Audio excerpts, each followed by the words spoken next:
حضور نے فرمایا جو فرض نماز کے بعد دعا مانگے اللہ اس کی قبول کر لیتا ہے۔ نبی پاک صلی اللہ تعالی علیہ وسلم نے فرمایا اللہ مسافر کی دعا قبول فرماتا ہے۔ حضور نے فرمایا اللہ مظلوم کی دعا قبول فرماتا ہے۔ حضور نے فرمایا بیمار سے دعا کراؤ اللہ اس کی دعا قبول فرماتا ہے۔ میرے نبی پاک نے فرمایا ماں باپ جب بھی اولاد کے لیے ہاتھ اٹھائیں، ویسے تے بلے شاہ تو آسمانی اڈدیاں ہی پھڑ دیں، جڑا گھر بیٹھا انہوں پڑھیا ہی نہیں۔ حضور فرمانے لگے ماں باپ جب بھی اولاد کے لیے دعا فرمائیں اللہ ان کی دعا کو قبول کرتا ہے۔ آپ اپنا تعلق بنائیں، دعا کے ساتھ، عبادت کے ساتھ، مصلی کے ساتھ رشتہ بنائیں، استغفار پڑھیں۔ صلاح الدین ایوبی صلیبی جنگوں میں تھے، رات کو مسجد اقصی میں نماز پڑھی تو پریشان تھے۔ ایک بزرگ سے ملاقات ہوئی تو وہ کہنے لگے کہ آپ بڑے پریشان ہیں۔ کہنے لگے حضور پریشان اس لیے ہوں کہ پہلے ہی مسلمان کمزور ہے، اب میں نے سنا ہے دشمن کا ایک بحری بیڑا وہ جنگی سامان سے بھرا ہوا آ رہا ہے، تو اب ان کے پاس اور تلواریں اور نیزے آ جائیں گے، مسلمانوں کے پاس پہلے ہی وسائل کی کمی ہے، پریشان ہو کس طرح کر کے مقابلہ کریں گے۔ یہ بات کہتے ہی صلاح الدین ایوبی نے بزرگوں سے کہا حضور آپ بھی دعا کرنا، دعا کی بڑی طاقت ہے۔ میرے نبی پاک نے فرمایا دعا مومن کا ہتھیار ہے، دعا مومن کا۔ حضور نے فرمایا تقدیر کو سوائے دعا کے کوئی چیز نہیں بدل سکتی، دعا مومن کا ہتھیار ہے، یہ کافر کے پاس کوئی نہیں، یہ ہتھیار ہے مومن کا۔ اللہ کرے آپ کو سمجھ آئے، پھر سنیں، کئی بار کہہ چکا ہوں یہ ہتھیار ہے۔ کافر کے مقابلے میں جو تیرے پاس سب سے بڑا ہتھیار ہے وہ دعا ہے۔ دعائیں کرانی چھوڑ دی، کرنی چھوڑ دی، لینی چھوڑ دی۔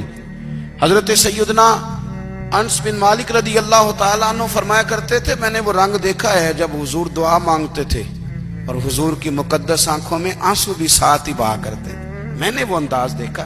تو صلاح الدین ایوبی بزرگ سے کہنے لگے آپ بھی دعا کیجیے، اور خود رونے لگے اور سر سجدے میں رکھ کے رونے لگے، اور عشاء سے لے کر فجر تک روئے، خوب روئے۔ صبح وہ بزرگ آئے تو صلاح الدین ایوبی کا خوبصورت اور ہنستا ہوا چہرہ دیکھا، کہنے لگے آپ بڑے خوش ہیں، رات تو میں نے بڑے روتے ہوئے دیکھا تھا۔ تو کہنے لگے حضور وہ جو بحری بیڑا آ رہا تھا نا وہ پانی میں ڈوب گیا ہے، اب وہ نہیں آ رہا، ابھی خبر آئی ہے تو میں بڑا خوش ہوں۔ بزرگ کہنے لگے اٹھ سینے سے لگ، اور سونے کے بعد وہ بحری بیڑا پانی میں نہیں ڈوبا، وہ تیرے آنسوؤں میں ڈوب گیا ہے۔ وہ جو تو رات رویا ہے نا رب کریم کی بارگاہ میں تو وہ ڈوب گیا ہے۔ بھائی اپنا مصلی کا، عبادت کا، وظائف کا، اللہ کا سلسلہ اس کو مضبوط کریں، اپنی دعاؤں کے تعلق کو مضبوط کریں۔ دعائیں بڑے انقلاب برپا کر دیتی ہیں۔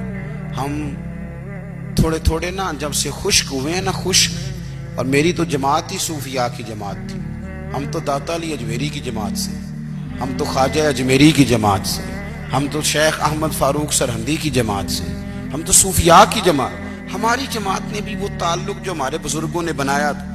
بزرگ اللہ کے قریب کیسے جاتا ہے؟ تو ہمارے یہاں نا بہت سارے لوگ کہتے ہیں جی نظر ہو گئی تو کام ہو گیا۔ بھئی جو بخاری مسلم میں طریقہ ہے نا اللہ کا قرب پانے کا وہ تو نفل ہے۔ نبی کریم علیہ السلام نے فرمایا بندہ نفلوں کے ذریعے رب کے قریب جاتا ہے، اور اتنا قریب جاتا ہے کہ پھر اللہ اس کی زبان بن جاتا ہے، اللہ اس کی آنکھیں بن جاتا ہے، کان بن جاتا ہے، ہاتھ اور پیر بن جاتا ہے۔ تو یہ تو عبادت ہے، یہ تو اللہ کی بارگاہ کی حاضری ہے جو آپ کو اللہ کے قریب کرے گی۔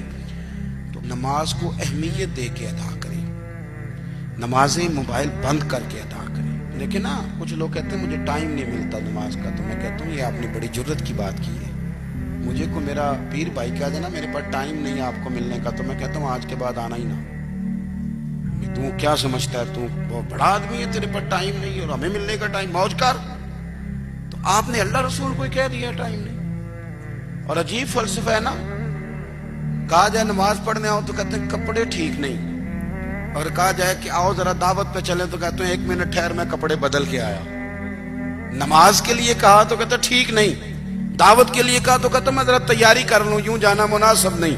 یہ معاملہ ٹھیک نہیں۔ رب تو فرماتا ہے کہ جب تم مسجد میں آ تو زینت اختیار کر کے آ، خوب ذوق سے دعا مانگیں، خوب شوق سے نماز پڑھیں، خوب استغفار کا مزاج بنائیں۔ آپ لوگوں کے بیچ رہ کے سکھ حاصل کرنا چاہتے ہیں، لیکن آپ کو پتہ ہے کئی مہینے غار حرا میں رہنا بھی مدینے والے محبوب کا طریقہ ہے۔ ہر سال اعتکاف بیٹھنا الگ سے، یہ بھی حضور کا طریقہ ہے۔ مسجد نبوی کے اندر دروازہ کھلتا تھا نبی کریم کا، پر گھر کے اندر نفل پڑھے نبی پاک، اور حضور فرماتے کچھ نفل نماز گھر میں بھی پڑھا کرو، گھر کو قبرستان نہ بناؤ، ہمارا گھر اللہ کے ذکر سے آباد ہوگا۔